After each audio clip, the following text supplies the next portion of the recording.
BusyBox's expert information on the day of the marathon. What should I eat on the day of the marathon? The best advice is to eat what you're used to eating. Another common mistake that people make when they attend the marathon is they often stay in a hotel.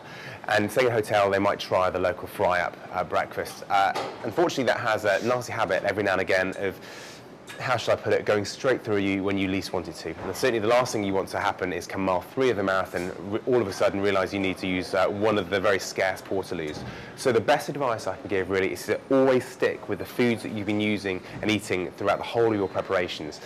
If that means taking the actual food with you, then so be it. But it's something that a lot of traps that people fall in, one of the traps that people fall into is that they'll change their food on the day, their stomach can't tolerate it, not used to it, and it just wreaks havoc on their digestive system throughout the race, and it's the least of your worries you need, really. So stick with what you know. How much water should I drink throughout the marathon? Water is obviously an essential part of marathon training. It depends very much on the climate and what the temperature is like on the day. The warmer the climate, obviously you're going to need a little bit more water, both before, during and after the race. However, one key point that has to be made as far as the ingestion of fluids is concerned is that not to drink excessive quantities of water, particularly on a hot day. Drink enough water so that you're fully hydrated, therefore your urine should be straw-coloured or clear, but there's no need really to push beyond that. The reason is that when it's a hot day you sweat, and in sweat is salt, and a lot of people drink far too much water in an attempt to try and rehydrate themselves. But it has a knock-on effect of leaching salts out of the body, and we need salt in order for our muscles to contract.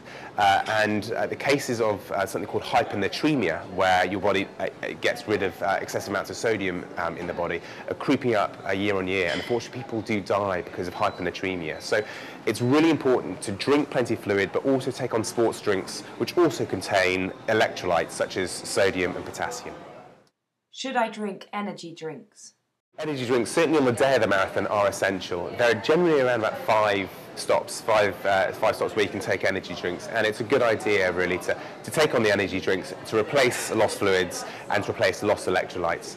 The energy drinks are around about 7 to 10% glucose, so they will hydrate your body far more efficiently than normal water. Plus, with the extra sodium, it helps to replace lost salts, which reduces your chances of contracting the potentially life-threatening condition of hyponatremia. What are energy gels? Energy gels are compact, small packets of essentially that carbohydrate gel. They contain a lot of carbohydrates. It really just helps to restock your carbohydrate levels, restore your glycogen levels, and helps in an attempt to try and stop you from hitting the dreaded wall. They're pretty disgusting to take, but when you don't need them. However, during the race, when your carbohydrate levels are low, they taste great. So it's always a good idea to take on your liquid, your gels, and always wash them down with water. I made the schoolboy error once of taking on a carbohydrate gel without water, and my mouth tasted like cotton wool for a good half a mile. So always a good idea, always take on water when you take a gel. So gel first and wash it down with water. How should I pace myself during the marathon? Pacing yourself during the marathon is often very difficult because of the adrenaline rush of the whole situation can often make you go far quicker than you're actually trained for. If it's possible, you really need to try and time yourself for each mile and make sure that you're running each mile in a similar pace as you did throughout your training. So if you were training for an 8-minute or 9-minute marathon pace, per mile marathon pace, you should use each mile marker and make sure you're there or thereabouts on that marker. A lot of people are under the false belief that just because it's marathon day, they'll be able to go lightning quick and run a minute and a half quicker for each mile. It doesn't happen. Come mile 16, trust me, you will be crying your little eyes out because it gets really tough then. So it's a good idea to stick with the pace that you're used to in training. What is the wall? The wall is that dreadful part of the marathon where you see grimmest expressions on people's faces and it looks like they're about to burst into tears. Really, the wall is the point where the body runs out of stored carbohydrate, runs out of glycogen. And that's when your legs start to feel like lead, you can feel a little bit disorientated, a little bit dizzy, and that's really where the marathon race begins. It takes a lot of mental strength to get through that wall and to continue onto the finishing line. What happens if I need the toilet whilst running the marathon? Timing your fluid intake is essential, and it should be done in training before the actual race day. And again, it's another reason for not drinking excessive quantities of water. There are a number of different ways. Come race day, don't be surprised if you see mainly gentlemen going to the loo whilst on the run. Not particularly pleasant, but unfortunately it does happen. But at a lot of marathons there are portaloos that are available.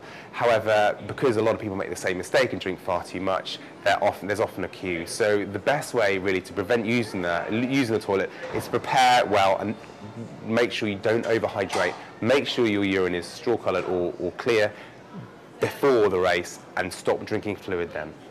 Should I take painkillers during the marathon?